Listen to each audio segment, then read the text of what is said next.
It's time to cook with Susan Beck.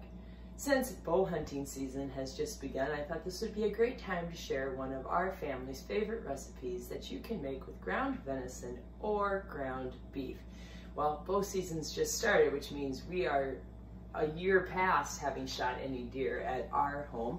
So today I will be making this with ground beef, but usually we do use the ground venison. Today's recipe is going to be a spaghetti casserole. Let's look at our ingredients. This is a simple recipe that will use a cup of corn, 2 cans of the Campbell spaghetti, not the SpaghettiOs or the ravioli, but spaghetti. We'll use about half of an onion, maybe all of this green pepper because it's kind of on the small side. The recipe usually we put in 2 cloves of garlic, but this is a huge clove of garlic, so I'm going to get by with 1 today. 2 bay leaves. I don't have any fresh mushrooms on hand, so I'm going to use a can of fresh mushrooms, a pound of ground beef or ground venison, some Lowry's seasoning salt, and when it's all done, when we serve it, we'll sprinkle on some Parmesan cheese. Now, this is a casserole that's very forgiving. How much onion and how much green pepper and garlic you put into it is really up to you and your taste, or like in my case, my green pepper came from my garden. It's a little bit to do with what size green pepper I can even find out there.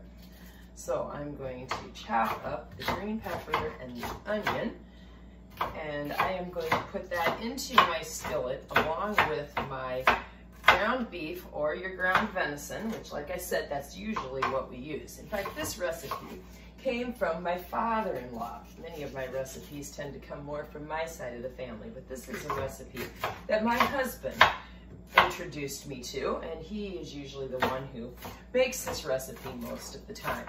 But I have to say, I really enjoy it. I think one of the things I like most about this recipe is the corn that goes into it. All right, so since that green pepper was small, I'm going to use all of that. I'm going to use just half of the onion here. Let's peel that outer layer off, and we'll dice that up again.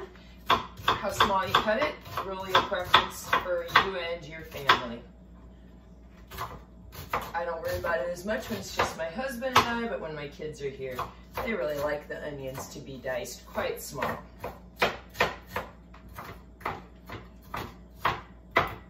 Alright, into the pan that goes. I'm going to go ahead and turn this on to medium heat and add in the ground meat. I have 1 pound here. And then I'm going to use my meat chopper that I just love for breaking it up to kind of get that into some smaller chunks and spread it out a little bit as we start browning our meat and getting our vegetables sauteed. I usually do this all at the same time. Oh, I'm going to take care of my garlic clove. I've already removed the paper wrapper from it, cut the ends off. As I said, it's a very big garlic clove. One hint to me that this is probably of the size of 2 garlic cloves is that I would never have fitted in my garlic press without cutting it in half. So this press, mine's in horrible shape, but still works. I'm gonna pop the garlic right out the holes here. Press, and there comes the garlic. I don't wanna get this all over my camera, but we'll maybe do it over here and then show you. So it starts to ooze out. You can also buy garlic in a jar that is already minced up. All right, my other clove and press again.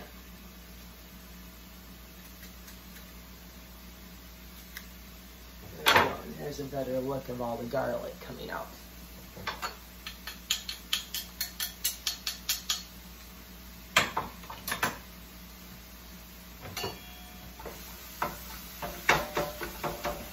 Again, I have that on medium heat,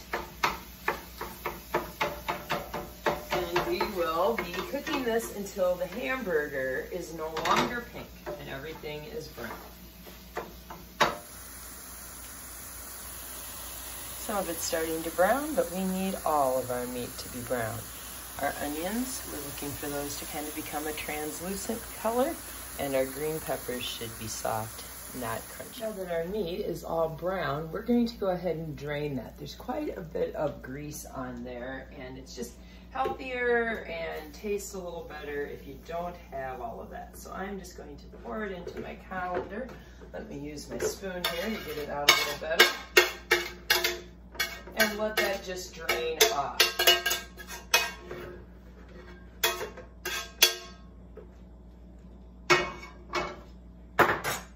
Now we'll put our meat, onions, and peppers back into the pan after draining off the grease.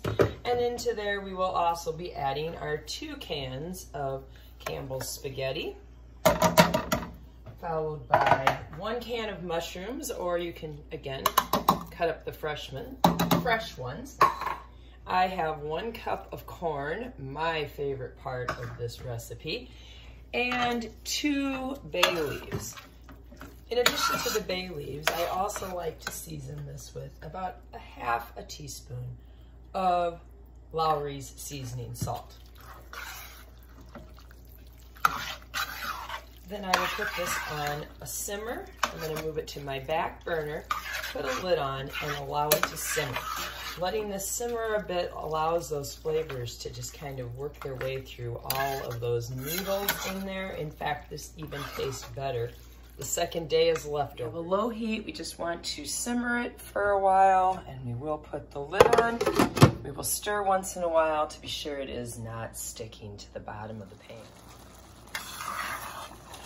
As I mentioned, every so often, give it a stir just to be sure it's not sticking to the bottom of the pan. And if it is, just simply turn it down, or even add a touch of water if you're really starting to find it sticking greatly.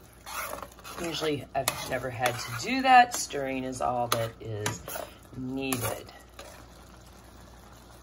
I like to let it simmer for around 30 minutes. It really helps the flavors to come together if you cook it for a little longer. But if you're in a hurry, really all you need to do is heat it through. If you haven't cooked with bay leaves before, note that you don't actually eat them. You just cook with the bay leaf in the casserole. So I have a bay leaf right here. Remember, we put 2 into our spaghetti casserole that we want to remove before anyone would possibly eat those. I'm going to serve this tonight with a crescent roll and some fresh pineapple. And I really like to put a sprinkle of Parmesan cheese on the top. All right, time to give this a taste. You know, and this is a recipe that normally I wouldn't get real excited about those Campbell's ravioli, Campbell's spaghetti, SpaghettiOs, not really my favorite thing. But there's something about when I add in all my own flavorful ingredients that, you know, this really tastes great. You got the onions and the ground beef with the green peppers in there. Just add some nice flavor. Along with, you know, I mentioned I just love the corn in there. So if you're lucky enough to shoot a deer this fall, maybe you'd like to try spaghetti casserole with your venison.